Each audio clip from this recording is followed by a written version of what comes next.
ይሄንን ሰዎች አብይና ፋኖ ተለያይተዋል ወይ ደግሞ አብይና የአማራ ክልል በተለያዩ አንግል ቆመው ነው አሁን ያሉት እንዲያውም የአማራ ፋኖ ከዚህ ቀደም ከኤርትራ ጋር ውል እናደርጋለን ብሎ ሻለቃ ዳዊትም ሲናገር ነበር የነበረው እርሱም የኦሮሞ ፋኖ እንቅስቃሴ በደንብ እየተማማቀ በሚሄድበት ጊዜ ከእርሶና ጀዋርን ጨምሮ ምክር ሲጠይቅ የነበረው ሙሉቀን እሱም ይሄንን ነገር ነበር ሲናገር የነበረው ከዚህ ቀደም የኃይል አስተላለፋችን ከኤርትራ ጋር ይሆናል የዛን ጊዜ የኃይል አስተላለፍ ወደሚለያል ብሎ ሲናገር ነበር የነበረው እነዚህ ሰዎች እንዲሁ ኢቨንት ዝም ብሎ ተራሳው የሚናገራቸው አይደለም ውጭ ሀገር ነው ገንዘብ የሚያሰባስቡ የሚያደራጁ ጽፍ ሰሞኑንም ልናጋራ የምንችለው በጣም ሰፊ ጽሁፍ የነሱ ጽሁፎች ነበሩ ያጋሯቸው ከዚህ ቀደም የተጋራ ነበር ቤት ለቤት ሄደን እናሰለጥናለን 16 ሚሊዮን አማራ ፋኖችን እያሉ ሲዘጋጁ የነበሩ ሰዎች ናቸው በአጠቃላይ ሰሞኑን ብቻ ወደ 17-19 ክፍለ ጦር የሚሆን ወደ 50 ሺህ የሚጠጋ ብዛት ያለው ፋኖ ኤርትራ ድረስ ሄዶ የኤርትራን ባንዲራ አውለብልቦ መዝሙር ዘምሮ አዲስ አበባ ላይ አይሰቀልም ሲል ነበር ማለት ነው የኤርትራን ባንዲራ አውለብልቦ ሲጓዝ እንደነበረ ነው የኃይል አስተላለፉ የአማራ ፖለቲከኞችና የኤርትራ ፖለቲከኞች አንድ ላይ ሆነዋል ለዚህም ወታደር እያሰለጠኑ ወደ ኢትዮጵያ እያሰረጉ ነው የሚገኙት እነዚህ ሰርጎ የሚገቡ ወታደሮች ደግሞ አንገት ቆርጦ ለሰው እያሳዩ ነው የሚገኙት ከዛም አልፎ ተርፎ ደግሞ የሰላም ስምምነቱ አሁን የተኩስ አቁም ስምምነቱ ወደ ሰላም እየተሻገረ ስለሆነ ለዛም ወደዛ የሚጓዝ ያለውን ተሽከርካሪና እርዳታቸው የሚሄደው እንደዚህ ያገቱ ነው የሚገኙት ከዚህ ጋር ያይዘን ያሰላለፉ ምንድነው እየመሰለ ያለው የሚል ማሳት ፈለኩኝ ተሰጋይና እንዲህ የሚያደርገው ሲባለው የፖለቲካል ግቡ ምንድነው ማለት ከዚህ ምን የሚያገኘው ነገር አለ ያው ከዚህ በፊት ደጋግመን እንዳልነው አንድ ደጋግመን ማለት አለብን ወደፊትም ፋኖ በአጠቃላይ የአብይ አህመድ መንግስት ዓላማ የለውም ዓላማና ግብ የለውም የአብይ አህመድ መንግስት መታወቂያው ርዕዮተ ዓለም የሌለው ፕሮግራም የሌለው ራዕይና ሐሳብ የሌለው ቡድን መሆኑ ነው በነገራችን ላይ ትግራይ ላይ ጦርነት የተካሄደው የመስመር ልዩነት ስላለ ነው እኛ መስመር አለን መስመራችን ነው የሚሉት የሞቱለት ትውልድ ያለቀበት ዓላማ ስላለን የእናንተ ፕሮግራም ምን እንደሆነ ስለማናውቅ አንቀላቀልም ስላሉ ይሄው ነው የጦርነቱ ምንጭ መስመር ያለው ራዕይ ያለውና መስመር የሌለው ራዕይ የሌለው የሚታገልለት ዓላማና ግብ ያለው የሚወክለው ህዝብ ያለውና የሚታገልለት ዓላማና ግብ የሌለው ምን እንደሆነ የማያውቅ ስልጣንን መያዝ እንጂ በስልጣን ምን ማድረግ እንደሚፈልግ የማያውቅ ተጠራርቶ ስልጣን የነጠቀ ወሮበላ ቡድን መንገሱ ነው ይሄው ነው የጦርነቱ ምንጭ የዘራጥፊነቱ ምንጭ የዚህ ሁሉ እብደት ምንጭ ስልጣንን መሻት እንጂ for its own sake በስልጣኑ ምን እንደሚያደርግ አስበው አያውቅም ለዛ ነው እድሜ ልኩን ካምፔን እንደሚያደርግ የምረጡኝ ዘመቻ ላይ እንዳለ ሰው ነው የሚንቀሳቀሰው ዛሬም ችግኝ ይተክላል ዛሬም ፎቶ ይነሳል ዛሬም ሪባን ይበጥሳል ኳስ ይጫወታል የህፃናት ፓርክ ያስመርቃል የህፃናት መጫወቻ ውስጥ ይጫወታል የመኪና ይነዳል እንደዚህ የሚያደርገው የዘላለም የምረጡኝ ዘመቻ ላይ ስላለ ነው ለምን ጠቅላይ ሚኒስትር መሆኑን አላወቀም ገና እድሜ ዘመኑን የተዘጋጀው ጠቅላይ ሚኒስትር ለመሆን ስልጣን ለመያዝ ነው እንጂ ስልጣን ይዞ ምን እንደሚያደርግ አያውቅም ስለዚህ ዝግጅቱ በሙሉ ዘመቻ ስለማካሄድ ነው የምረጡኝ ዘመቻ ስለማካሄድ ነው የሚያውቀው ክህሎቱም የምርጫ ዘመቻ ማካሄድ ነው ስለዚህ 4 ኪሎ ቁጭ ብሎ አክቲቪስት ነበር መጀመሪያ ላይ አሁንም እንደ መንግስት አይደለም የሚያወራው አሁንም መንግስት ለመሆን ተስፋ እንዳለው ሰው ነው የሚያወራው ለዛ ነው ቀደም ብለን ጀምሮ please somebody tell this guy that he is it ራስ አሁን ጠቅላይ ሚኒስትር ነው በቃ ስራ ገቨርን ማድረግ ጀምር ምናምን ስንለው ነበር way in 2018 ዛሬ አይደለም እና ስልጣንን ለራሱ ሲል እንደ ግብ ወስዶ ከዛ በኋላ ስልጣኑን ከያዘው በኋላ ምን እንደማያደርገው ስለማያውቅ ልክ ስልጣን እንደሌለው ሰው የምረጡኝ ዘመቻ ላይ ነው ያለው እስካሁን ድረስ ይሄው ሰሞኑን የሚያደርገው ንግግር ሁሉ እሱ ነው የሚያሳየው እንዳለ የሀገሪቱ ውስጥ ያለውን ችግር አያውቀውም ሲናገር ካየው እሱ ከላይ ነው ከዚህ ሁሉ ችግር በላይ ነው ሌሎች ሰዎች የሚከውኑት ነገር ነው የሚመስለው እሱ ወደፊት አንድ ቀን ጠቅላይ ሚኒስትር ሲሆን የሚያስተካክለው ነገር ነው የሚመስለው ስለዚህ ዓላማ የሌለው መሆኑ ነው ዋና መለያ ባህሪው ይሄን በደንብ ማስቀመጥ አለበት ዓላማ የለውም ፕሮግራም የለውም ርዕዮት የለውም መስመር የለውም የሚዋጋለት ግብ የለው እሱ የፈለፈላቸው የቀፈቀፋቸው በጉያው ያያዛቸው የሱ ጌቶችም አሽከሮችም ባንድ ጊዜ የሆኑት at once እነ ኢዜማ ሮድማፕ ይሰጣሉ እነ ብርሃኑ ነጋ at the same time ጌታው ናቸው ሊያሽቆጠቁጡት ይሞክራሉ አስጠግቷቸው አስሮም ኮድኩዶም ምንም ብሎ ስልጣን የሰጣቸው ፓርላማ ያስገባቸው የአብን ልጆች አሉ at the same time የሚፈራቸውና ፓርላማ ሁሉ ንግግር የሚያደርገው እነሱን እየታየ ሰው ምን ማለት ነው ጌቶቹም አሽከሮቹም ናቸው በአንድ ጊዜ ለምንድን ነው ይሄ የሆነው አላማ ራዕይ ስለሌለው ስልጣኑን ለመጠበቅ የሚያስችል ምንም ነገር ይሆን በአንድ ጊዜ አሽከርም ጌታም መሆን ይችላል እሱ ራሱ ለዛ ነው ቅጥረኝነት ምንም አይመስለውም አገር ክህደት ምንም አይመስለውም ሉዓላዊነት ምንም አይመስለውም ከማንንም ጋር ማበር ከማንንም ጋር መጣላት ምንም የማይመስለው ማለት ነው ናው ፋኖ ሆነ ሌሎቹ የኢትዮ አማራ ሊቃና ደረጃጀቶች አሁን ስልጣን የተቆናጠጡትም የሚያራግቡትም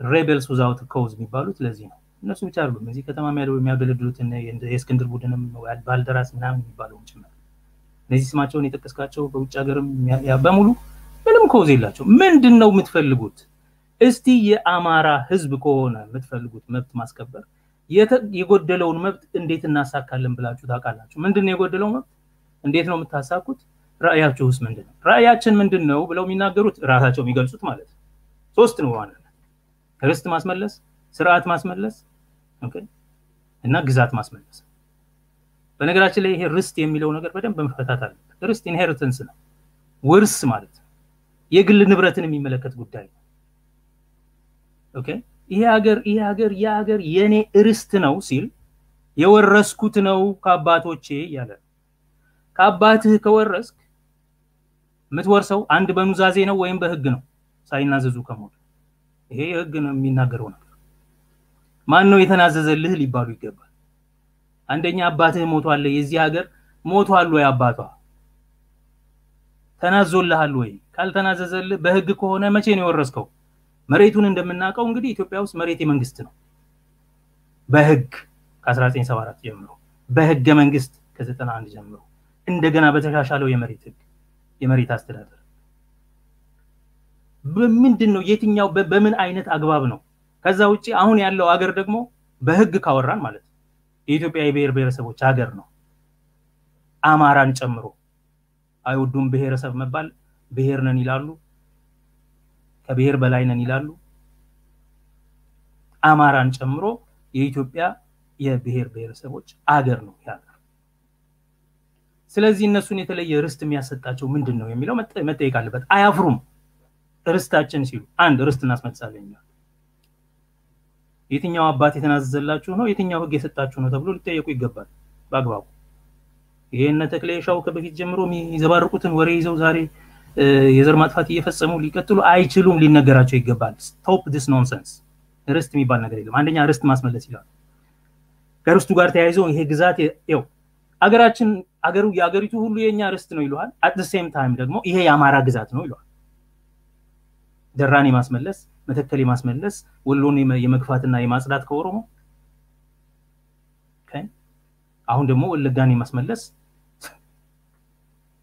ኦሮሚያኒ ማፍረስ ጉራ ፈርዳ የኛ ነው ምናምን ማለት ጀመሩ እኮ ጭራሽ እደከሰምቧኒ so ይሄ ሁለተኛው አላማችን የሚሉት ነው ግዛት የተምታታ ነው አገሪቱ ሁሉ የኛ ነች አማራ በፈለገበት መኖር ይችላል ማን ከልክሎት ያውቃል ከአማራ ውጪ ስለሌላ ሀገር የሚኖር ማን ነው ከሀገሩ ውጪ የሚኖር ህዝብ እስቲ ይነገረና የኢምፓየሩን ማፕ ተከትለው የሚሄዱት አቢሲኒያውያን ናቸው ሁሉ ጊዜ ከስልጣን ጋር ስለሆነ የሚንቀሳቀሱት ወደ ሌላው ሀገር መቼ የትኛው ሀገር ሄዶ ያውቃል የመንቀሳቀስ መብቱን እኮ ተነፍጎ በተግባር ያለው ኦሮሞና ሌላው ግፋን ኢትዮጵያ ጭቆን ህዝቦች ናቸው እንጂ ማን ከልክሏቸው ያውቃል ሁሉ ሀገሩ አይደሉ እንዴ የደረሱበት ያደሩበት ሰው ገለው የሸሹበት ሀገራቸው አይደል እንዴ ባላባት የሚሆኑበት ይሄ ዛሬ እኮ የሉባቦር ወለጋ ምናምን ሰው ገለው የሸሹበት ሀገር የሽፍታና የገዳይ ሀገር እኮ ነው ወንጀለኞች ናቸው እኮ እዛ ባለስልጣን ባላባት የሚሆኑት በአማርኛ ካልተማረ ምናምን የሚሉት ዛሬ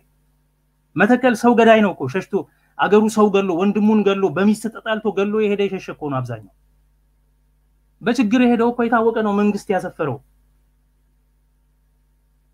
ሹመኛ ሆኖ ሄዶ ወይ ወንጀለኛ ሆኖ ሄዶ እዛ ልጁን ተክሎ የመጣው የነሱ ልጆች ናቸው ዛሬ አካባቢ ፋኖ ተብለው ኦሮሞን የሚገሉት ይሄ በደንብ ሊነገራቸው ይገባል አገራችሁማ የትም አገር መኖሪያችሁ ባይሆን ኖሮ ምን ልታደርጉ የሰው መሃል ሄዳችሁ እዚህ እንትና ገደለን እንትና በደለን የእንትና ቋንቋ ተነገረብን የእንትና መዝሙር ተዘመረብን ለምን ይላሉ?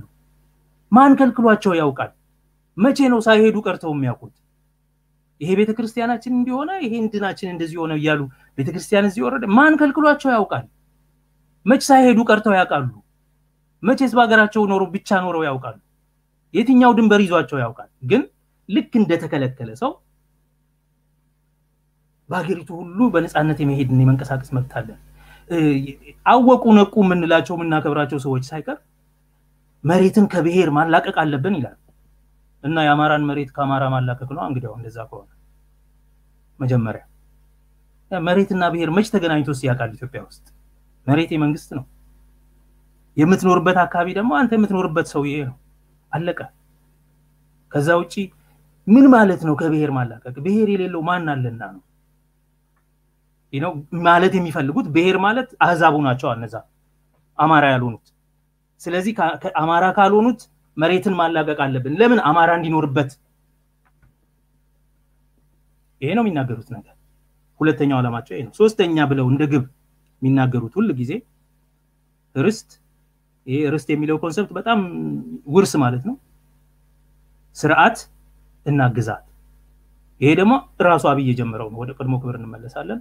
የመጨረሻው ሚኒሊካዊ ነው ማለት ነው ኢትዮጵያ ውስጥ the last Minilikan to ever reign is Abiy Ahmed እና ሚኒሊካዊነትን ቀስቅሶ እዚህ ያደረሰው ዛሬ የሚኒሊክ ዘመቻ ምናምን ይያሉ ሰው አርቲስት ሁሉ ሰው የሚጨርሱት እኮ እሱ በቀሰቀሰው ሰዓት ነው። አብይዬ ይያሉ እየዘፈኑ የነበሩ አርቲስቶች ናቸው ዛሬ የሚኒሊክ ዘመቻ የሚል ሽርጥ ለብሰው ሰው የሚገሉት ሰው የሚያርዱት። እና እነዚህ ሶስት ነገሮች ነው ምናደርገው ይላሉ። ናው ከነዚህ ውስጥ አንዱም የአማራን ህዝብ የአማራን ጭቁን ህዝብ በክልሉ የሚኖረውን አማራ ህዝብ ጥያቄ የሚመልስ ነገር የለበትም። የፍትህ የማህበራዊ ፍትህ ማለት ነው። የማህበራዊ ፍትህ ሶሻል ጃስቲስ ማለት የሪዲስትሪቢዩሽን የማህበራዊ ግልጋሎቶች የማግኘት መብት፣ የመልካም አስተዳደር እነዚህን የልማት የሰላም የህግና ስርዓት መከበር የደህንነት የለውም እኮ ከ2018 ጀምሮ የነውጥ መንደር ነው ያ መንደር። ዝም ብሎ በየሰርጉም በየለቅሶም ነበር እኮ ሰው የሚገደለው መንገድ እየተዘጋ። ይሄው ዛሬ የምታየው እሱ ነው። ህጋዊ ወደ ትግራይ የሚሄድ ንብረት ጎንደር ላይ እንዳይሄድ ይደረጋል፣ ይዘረፋል ሲያስፈልግ። ቆይቷል ከጀመሩት። ይሄን በ2018 ነው የጀመሩት። መንገድ ዘግተው ሃይዌይ ዘግተው ህግና ስርዓት ደህንነት የዜጎች ደህንነት መሰረታዊ ደህንነት ወጥቶ መግባት ህግ ማስከበር ኦኬ የደህንነት ዋስትና የልማት የማህበራዊና ኢኮኖሚያዊ ግልጋሎቶች ፍሰት መኖር አለመኖር እነዚህን ጠይቀው የሚያቆየሉ ሁሉ ነገር ከነሱ ክልል ውጪ ነው ያለው። እነሱ የሚፈልጉት ነገር ሌላ ቦታ ነው ያለው። ችግራቸውም ሌላ ቦታ ያለው ህዝብ ነው። እሱን ለማስተካከል ነው ይሄ ሁሉ ችግር የምናደርገው የሚሉት። ናው ርስትን ማስመለስ ይላሉ፣ ልዕልናን ማስመለስ ይላሉ። የበላይነት ለመጫን ነው በሌላ ቋንቋ። በአጭር ቋንቋ የበላይነት ጥያቄ ነው ያላቸው። የበላይነት ጥያቄ ደግሞ ህጋዊ ጥያቄ ሆኖ አያውቅም የትም ሀገር። ኢንፋክት ሊያፍሩበት ይገባል። ሱፕሪማሲስት መሆን የአፓርታይድ ስርዓት ፈላጊ መሆን ማለት ነው። የዘረኛ ነጭ መንግስታት ዘመድ መሆን ማለት ነው። ኦፍ ኮርስ በዘረኛ ነጭ መንግስታት የሚቀኑ በዘራጥፊዎች የሚቀኑ ሊቃን ስለሆኑ ይሄ አይገርምም። ሌሎችን የችግራቸው መንስኤ ማድረግ ዋና ስራቸው ነው። የችግራቸው መንስኤ ናቸው ብለው ካሰቡ በኋላ ስኬፕ ጎት ያደርጓቸዋል። እነዛ ሌሎች የችግራችን መንስኤ ናቸው። ኦሮሞ የችግራችን መንስኤ ነው። ትግራይ የችግራችን መንስኤ ነው። ፌደራሊዝም ህብረ ብሔራዊ ፌደራሊዝም ብሔሮች የችግራችን መንስኤ ናቸው። ለዛ እኮ ነው አዲስ አበባ ውስጥ ህዝብ ተሰልፎ ብሔረሰቦች ይጥፉልን የሚል መፈክር የተሰማው። ኦሮሞ ይውጣልን የሚባለው የችግራቸው መፍትሄ ነው። ይሄንን ደግሞ በህዝበኝነት መንፈስ ይቀሰቅሱታል። የህዝቡ ጥያቄ ያስመስሉታል። ህዝቡን በዚህ ይቀሰቅሱታል። አንተ እኮ ምርጥ ህዝብ ነህ፣ ሌሎቹ አህዛብ ናቸው፣ ብሔረሰብ ናቸው። አንተ እኮ የበላይ ነህ፣ ሌሎቹ የበታችነት ስሜት አላቸው።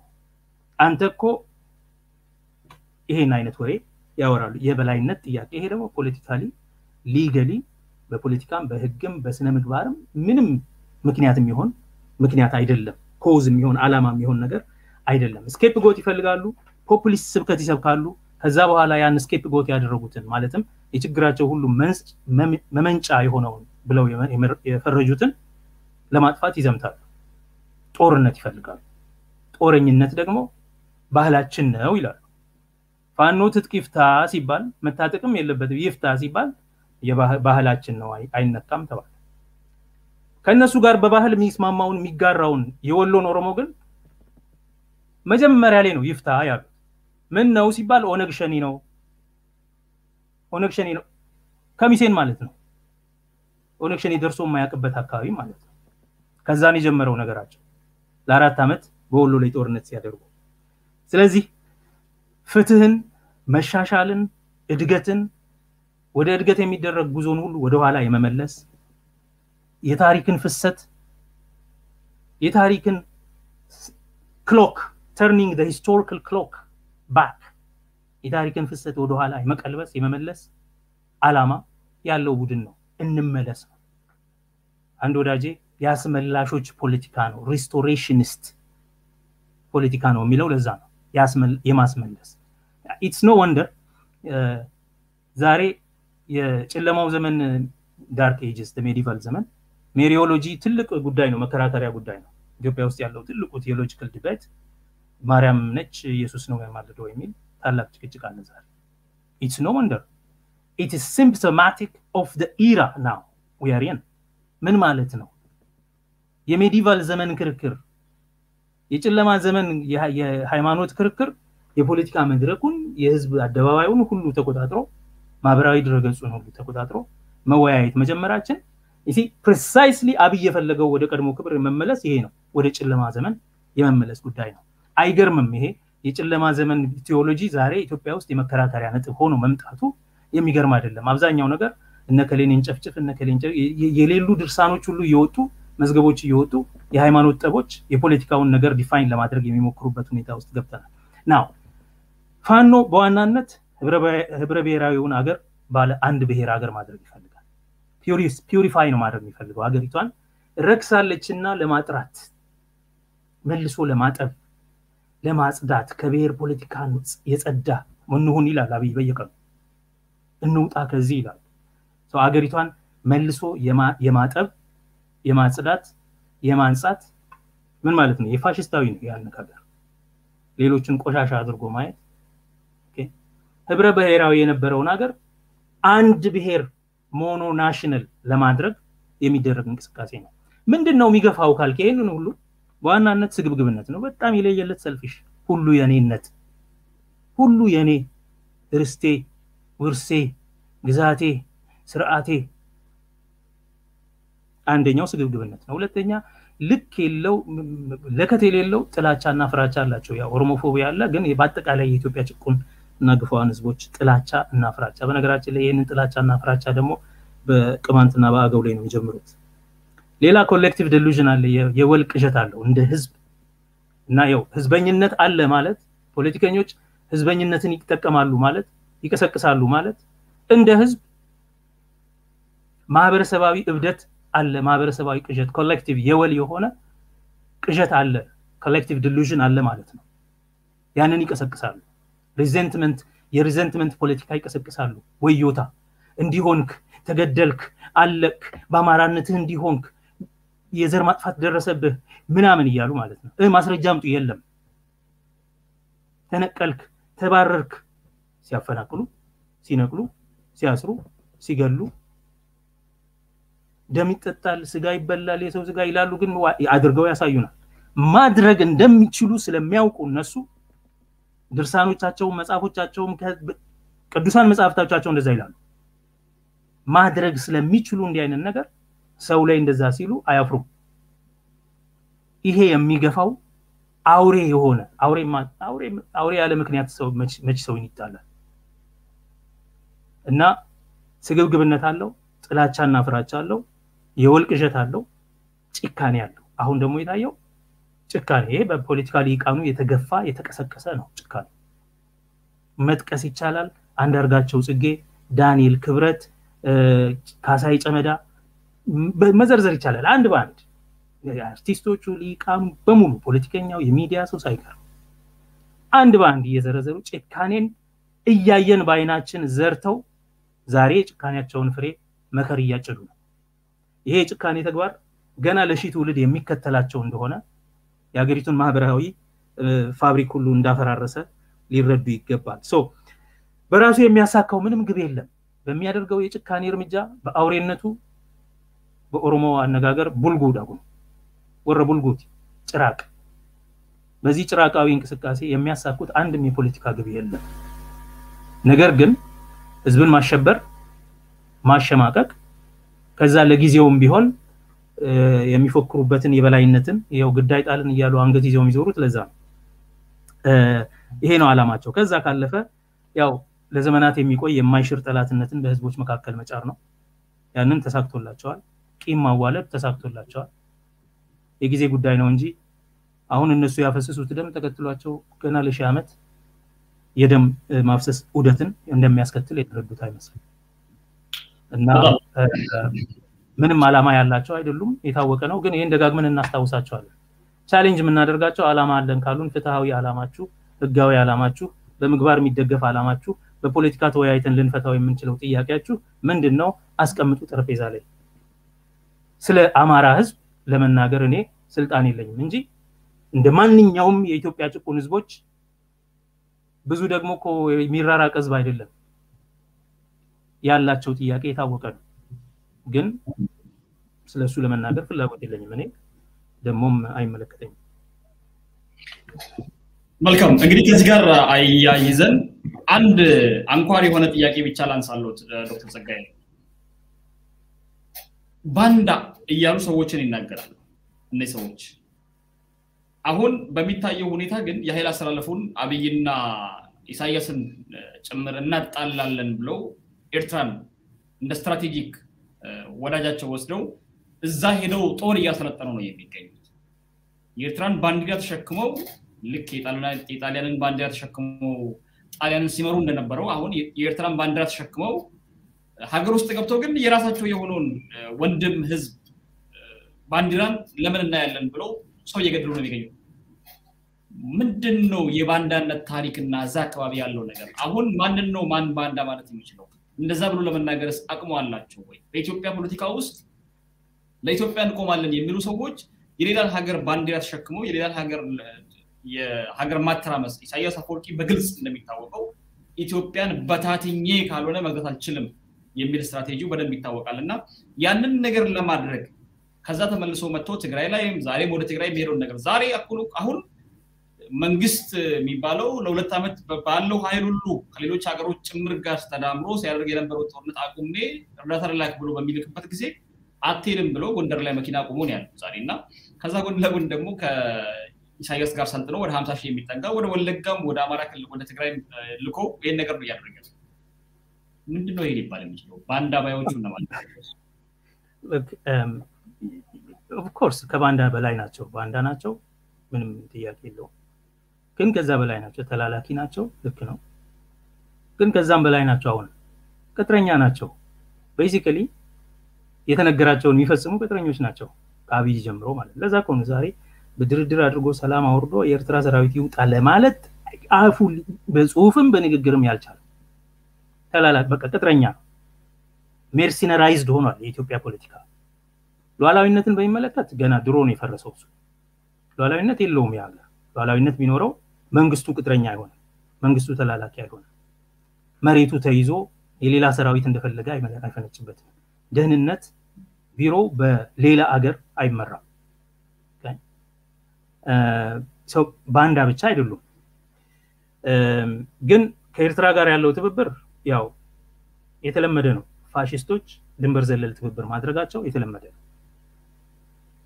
ፋሺስታዊ የሆነ ድንበር ዘለል ስምምነት ይደረጋል በነገራችን ላይ ባንዳነታቸው ተላላኪነታቸው የጀመረው ገና አብይ ስልጣን ይዞ አንድ ወር ሳይሆነው ነው የኢትዮጵያ ታሪካዊ ጠላቶች የሚባሉ ሀገሮች ጋር ሁሉ ሄዶ ተሽቆጥቁጦ ስር ገብቶ የማይሆን ነገር ሲናገር ነበር ግብጽ ነበረ ዩናይትድ አረብ ኤሚሬትስ ነበር ሳውዲ አረቢያ ነበረ፣ ኤርትራ ነበረ። ከነዚህ ሰዎች ጋር ያደረገው ስምምነት ያው የግብፁ በአደባባይ የታየ ነገር ስለሆነ እንናገረው አይደለም።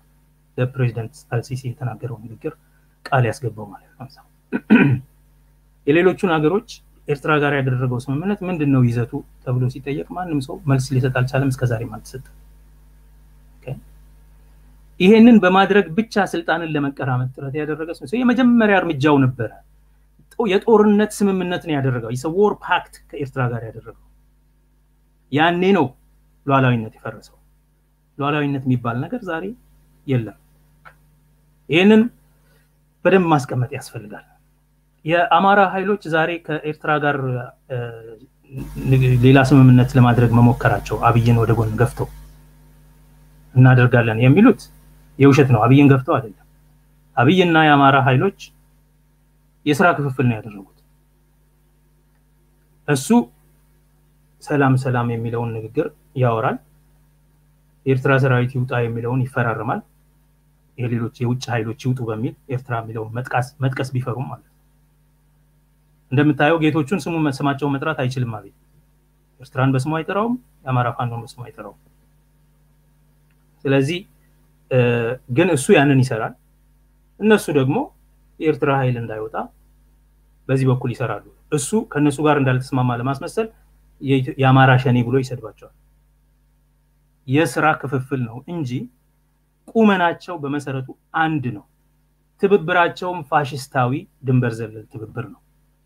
የአገር ክህደቱም የጋራ ነው። አብረው ነው ኤርትራን ያስገቡት፣ አብረው ነው ሲዋጉ የነበሩት። ኤርትራ አዝማቻቸው ነበረ፣ ዛሬም አዝማቻቸው።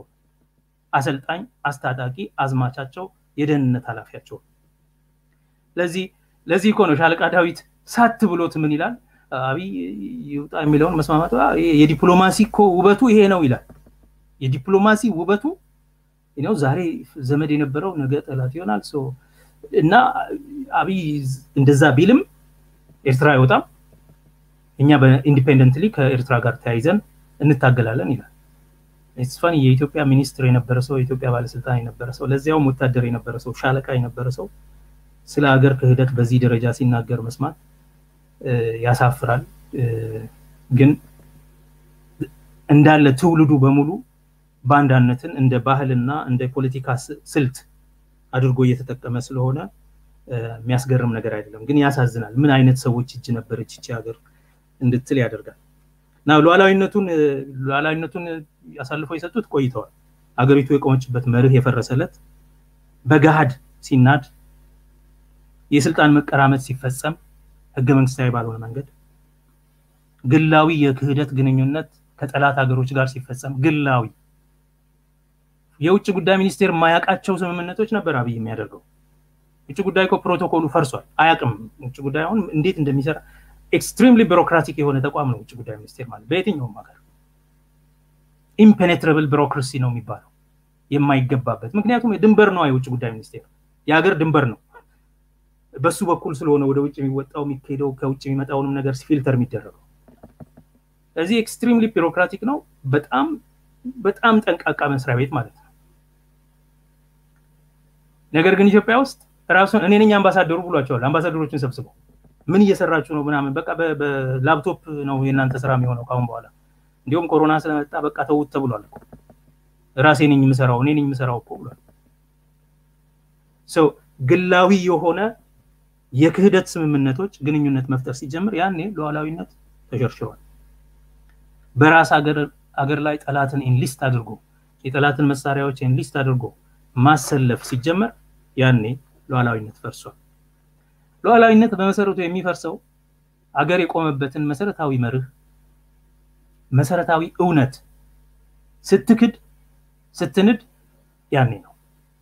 እና አብይ አህመድ ኢትዮጵያውያን የሚኖሩለትን የሚሞቱለትን መርህ በህገ መንግስት የጸና ብቸኛ የመግባቢያ መርህ፣ ሴኩላር የሆነ መርህ እንደ ተራ ነገር አውጥተው ሲወረውሩ ያን ጊዜ የኢትዮጵያ ሉዓላዊነት ፈርሷል። በነገራችን ላይ የኢትዮጵያ ሉዓላዊነት ማለት የብሔር ብሔረሰቦች ሉዓላዊነት የአማራን ጨምሮ።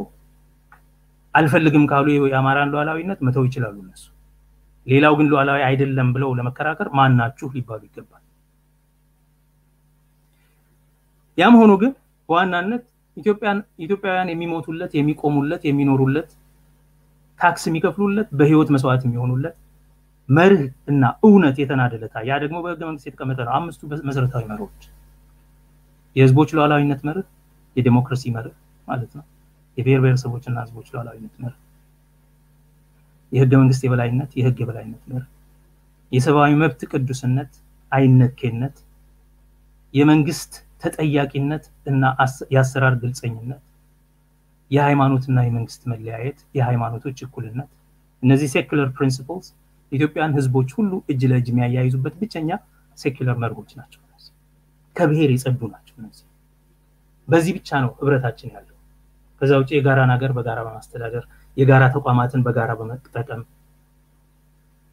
ይሄ መንግስት ይሄ ቡድን ስልጣን ከተቀራመተ ጊዜ ጀምሮ የመጀመሪያው ጦርነቱን ያደረገው ከኢትዮጵያ እውነት ጋር ከኢትዮጵያና ከህዝቦቿ እውነት መርህ ጋር ነው፣ መሰረት ጋር። የመጀመሪያ ጦርነቱን ያደረገው የሀገሪቱን ስርዓት በማፍረስ ነው። የጋራ የሚባለውን ቦንድ ፋብሪኩን በሙሉ በመናድ ሉዓላዊነቱ የፈረሰው ያኔ ነው።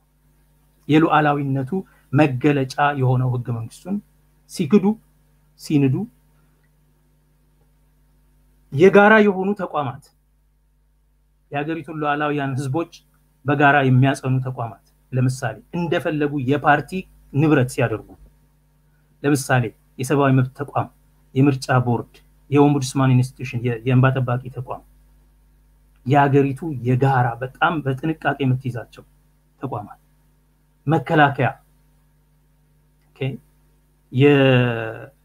የደህንነት ተቋም፣ የፓርቲ ሀብት ኢንፋክት የግለሰብ ሀብት የጠላት ሀብት የውጭ ሀገር ሀብት ሲሆን የፍርድ ቤቱ፣ የፌዴሬሽን ምክር ቤት፣ የስድብ መንደር የሆኑት የመሳለቂያ መንደር የሆኑት ያለምንም ክራይቴሪያ የፈለጉትን ሰው ያመጡ መሾምበት የፕሬዝዳንት ጽፈት ቤት የሀገር አባት ቢዮንድ ኤንድ አባቭ ፖለቲክስ ሊሆን የሚገባው ብቸኛ ተቋም ያንን ተቋም ሲያረክሱ ለራሳቸው የጭንገረዶች ምናምን ሲሰጡ ያኔ አገሪቷ ሉዓላዊነቷን ገና ድሮ ኮምፕሮማይዝ አድርገውታል። እውነት ለመናገር ግን የሀገሪቷ ሉዓላዊነት አደጋ ውስጥ የገባው አብይ አህመድ ስልጣን ያዘለት ነው። እኔና ጀዋር ድሮ 2017 2018 እነሱ ሲመራረጡ ከውስጥ ይሁን ምን ይሻላል ሲባል ይሄ ልጅ ፕሬዝዳንት ጠቅላይ ሚኒስትር መሆን ይፈልጋል፣ ኢንፋክት ፕሬዝዳንት ነው የሚለው እሱ ህገ መንግስቱን ፓርላሜንታዊ ስርዓት መሆኑን ማለት ብሎ ከመሾሙ በፊት አንዳንድ ነገሮች የትምህርት ማስረጃ የተመታታ መሆኑ ከተለያየ ቦታ በኩረጃ የሚናገራቸው ነገሮች ከፑልፒትም ከኪሲንጀርም ከማይልስ ሞንሮም ከተለያዩ ሰዎች ቀባጥሮ ቀላቅሎ የሚያወራውን ነገር ስና ይሄ ልጅ በጣም የመሰረታዊ ኢንቴግሪቲ ጉዳይ ስላለው ችግር ስላለው አጭበርባሪ ስለሆነ ትረስት ስለማይደረግ የአገር የደህንነት ስጋት ሊሆን ይችላል። በተለይ የኦሮሞ ብሔራዊ ጥቅም ስጋት ሊሆን ይችላል። ምክንያቱም ውሸቶቹ ብዙ ናቸው። የትምህርት ማስረጃዎቹ የትምህርት አካሄዱ በ2001 ዲግሪ ያለው በ2005 12ኛ ክፍል ጨርሷል አየር ጤና። እነዚህ ነገሮች ወደፊት ማንም ሰው እጁን ሊቆለምመው ይችላል እነዚህን ሚስጥሮች እየያዘ። ስለዚህ ይሄ ልጅ ሪስክ ነው ለአገር ሉዓላዊነት ለአገር ደህንነት ሪስክ ነው፣ ለኦሮሞም እንደዛው ብለን በጽኑ ነበር የተቃወምነው። መጀመሪያ ላይ ቀንታችሁ ነው ምናምን ሲባል ማለት ነው። ቱ ሂዝ ክሬዲት ጀዋር ከገባ በኋላ ነው እንጂ በዛን ጊዜ አብይ ስልጣን እስኪይዝ ድረስ በዘመቻ ደረጃ ነበር ሲቃወም ስንጽፍ ነበር። በአደባባይ ያለ ነገር ምንም የተለየ ነገር ስላለን አይደለም። እንደዚህ አይነት ሰው ቋንጃ የሌለው ሰው አጭበርባሪ ሰው የደህንነት ስጋት ነው። የማይታመን ስለሆነ በሄደበት ያጎበድዳል ብቻ ሳይሆን የራሱ ጉድለቶች እጁን ለመቆልመም እድል ይከፍታሉ፣ በር ይከፍታል። ምንም ቢሆን ሌላ ከራሱ ጋር የታረቀ ሰው ቢሆን የተሻለ ነው። ለማን ምን ጠብቅ የነበረው ለዚህ ሌላ የተለየ ምናቃቸው ኦፒዲዮ ነው ለኛ ነገር አልነበረም። ያልነው አልቀረም። ዛሬ የሆነው ይሄ ነው። እኛ አገርን በማፍረስ የምንታማው እኛ ያኔ ለአገር ደህንነትና ለሉዓላዊነት ስጋት ምንጭ ይሆናል ይሄ ልጅ ግድ የለም ይቆይ ስንል የነበረው በዚህ ምክንያት ነው እና አባዱላ ይሄን ያቃሉ ነግረናቸዋል ኮሚሽነር ወርቅነህ ያውቃሉ በጆሮአቸው ነው የተናገራቸው ሪስክ ነው እነለማ ያውቃሉ ይሄ ልጅ ሪስክ ነው